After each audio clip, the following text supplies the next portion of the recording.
Hola, Dios los bendiga. Tengo un mensaje que quería compartir. El título es Había dos árboles. Se encuentra en el libro de Génesis, capítulo 2, 8 y 9. Dice: Después el Señor Dios plantó un huerto en Edén, en el oriente, y ahí puso al hombre que había formado. El Señor Dios hizo que crecieran del suelo toda clase de árboles, árboles hermosos y que daban frutos deliciosos.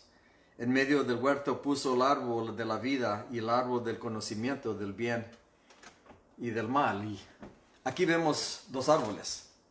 Cada árbol tiene su propio propósito. Vemos que uno es para el conocimiento del bien y el mal, y el otro es el árbol de la vida.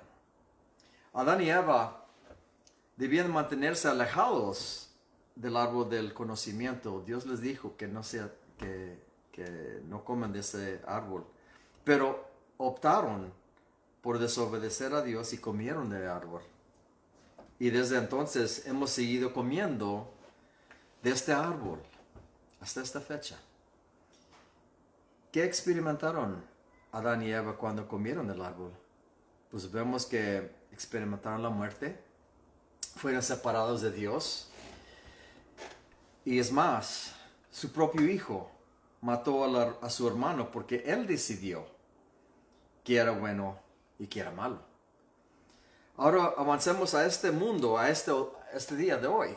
Vemos que todavía estamos decidiendo qué es bueno o malo para nosotros, los demás y el mundo. Y vemos que nuestras opiniones nos han separado unos a otros.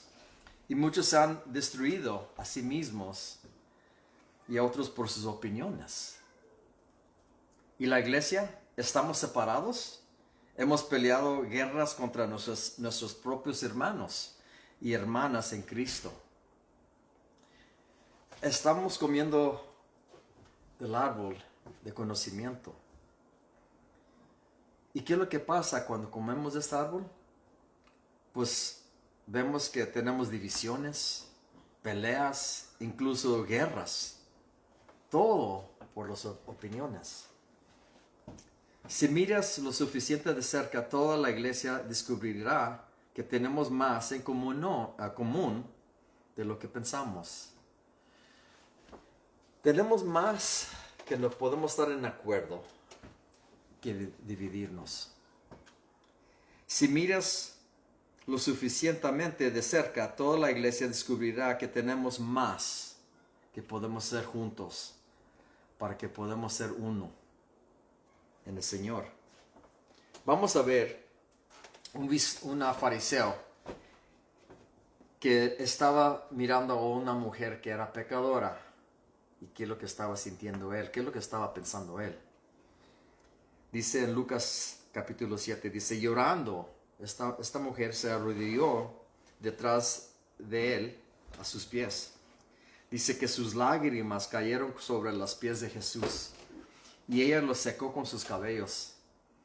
No cesaba de besarle los pies y les ponía perfume. Y cuando el fariseo que lo había invitado vio esto, dijo para sí: si este hombre fuera profeta, sabría qué tipo de mujer lo está tocando. Es una pecadora. El fariseo había juzgado a la mujer por sus pecados pasados, sin saber que había experimentado el perdón a través de Jesús. El fariseo no conocía su historia y su juicio sobre ella le impidió experimentar la gracia y la misericordia de Dios para él mismo. A veces nuestras opiniones provienen de ciertas traducciones de la Biblia.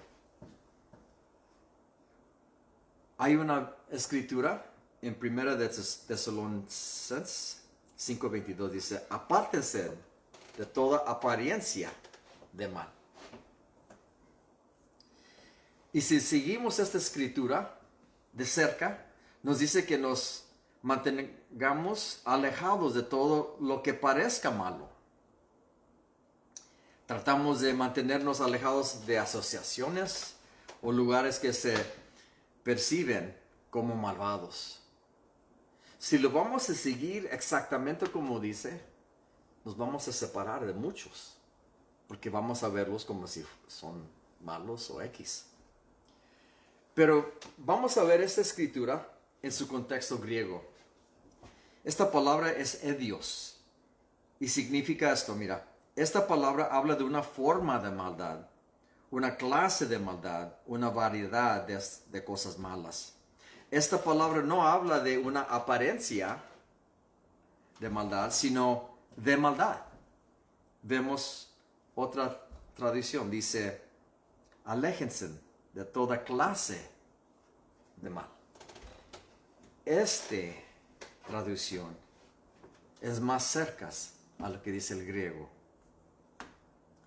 Estas diferencias pueden hacer que nos miremos con sospecha. Nuestras opiniones sobre las demás pueden cambiar.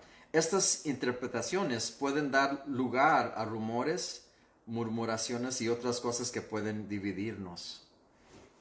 Vemos los líderes religiosos y los fariseos que tenían sus propias opiniones sobre el sábado. En Lucas 6 dice, otro día de descanso, un hombre que tenía la mano derecha deforme estaba en la sinagoga mientras Jesús enseñaba. Y los maestros de la ley religiosa y los fariseos vigilaban a Jesús de cerca. Dice, si sanaba la mano del hombre, tenían pensado acusarlo para trabajar en el día de descanso. Pero Jesús sabía lo que pensaban y le dijo al hombre con la mano deforme, ven y ponte de pie frente a todos. Así que el hombre pasó adelante. Entonces Jesús les dijo a sus acusadores, tengo una pregunta para ustedes. ¿Permite la ley hacer buenas acciones en el día de descanso? ¿O es un día para hacer el mal? ¿Es un día para salvar la vida o para destruirla? Miró uno por uno a los que lo rodeaban y luego le dijo al hombre, extiende la mano. Entonces el hombre lo extendió y la mano quedó restaurada. Y luego mira esto. Al ver esto, los enemigos de Jesús se llenaron de rabia y comenzaron a discutir para decidir qué harían con él. Porque ellos decidieron que no podían hacer nada en el sábado, día de descanso. Como Jesucristo sanó a un hombre, era como un trabajo. Vemos que las costumbres del pueblo, los judíos, hasta cuando comían. Dice Lucas 11, dice, mientras Jesús hablaba, uno de los fariseos lo invitó a comer en su casa. Jesús fue y se sentó en la mesa. Su anfitrión se sorprendió de que se sentara en la mesa sin antes realizar la ceremonia de lavarse las manos que exigía las costumbres de judía. Entonces el Señor le dijo, ustedes, los fariseos, son tan cuidadosos para limpiar la parte exterior de la taza y del plato, pero están sucios por dentro, llenos de avaricia y de perversidad. Necios. ¿No hizo Dios tanto el interior como el exterior? Pues él estaba hablando del corazón del hombre, ¿verdad? Estaban juzgándolo porque no se lavó las manos. ¿Cómo lidió la iglesia primitiva con las diferencias de opiniones mientras comía el árbol de la vida? Vamos a ver un ejemplo. En Hechos 15 dice, cuando Pablo y Bernabé estaban de Siria, llegaron unos hombres de Judea y comenzaron a enseñarles a los creyentes. Dijeron, a menos que se circunciden como exige de la ley de Moisés, no podrán ser salvos. Era su opinión, ¿verdad? Pablo y Bernabé no estaban de acuerdo con ellos y discutieron con vehemencia. Finalmente la iglesia decidió enviar a Pablo y a Bernabé a Jerusalén junto con algunos creyentes del lugar para que hablaran con los apóstoles y con los ancianos sobre esta cuestión. Pero después algunos creyentes que pertenecían a la secta de los fariseos se pusieron de pie y insistieron. Los convertidos gentiles deben ser circuncidados y hay que exigirles que sigan la ley de Moisés.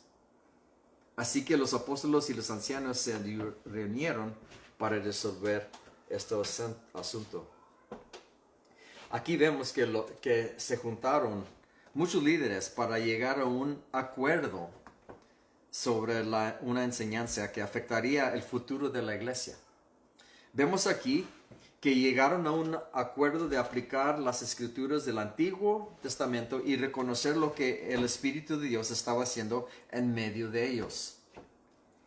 El apóstol Pablo tuvo que corregir una comunidad de la iglesia que había vuelto a vivir según la ley y se había alejado de ser guiado por el Espíritu. Aquí vemos en Galatas 3, dice, déjenme hacerles una pregunta. ¿Recibieron al Espíritu Santo por obedecer la ley de Moisés? Claro que no. Recibieron el Espíritu porque creyeron el mensaje que escucharon acerca de Cristo. Después de haber comenzado su nueva vida en el Espíritu, ¿por qué ahora tratan de ser perfectos mediante sus propios esfuerzos? Vuelvo a preguntarles, ¿acaso Dios les da al Espíritu Santo y hacen milagros entre ustedes porque obedecen la ley? Por supuesto que no. Es porque creen el mensaje que oyeron acerca de Cristo. Disculpa. Después de haber comenzado su nueva vida en el Espíritu, ¿por qué ahora tratan de ser perfectos mediante sus propios esfuerzos? Vemos que la iglesia de Gálatas había comido del árbol del conocimiento y estaba decidiendo que le es obedecer. En la aplicación, con todo lo que hemos aprendido sobre comer del árbol del conocimiento o el árbol de la vida, ¿qué debemos proceder? Esa es la pregunta. Vemos que la iglesia de Gálatas había comido del árbol de conocimiento. Regresaron a las leyes ancianas. Ya no estaban guiados por medio del Espíritu Santo. Y la aplicación para nosotros es cómo debemos proceder. Vamos a ver el ejemplo en Romanos 14. Dice, reciban a cualquier hermano aun cuando su fe sea débil y no entren en discusiones con él.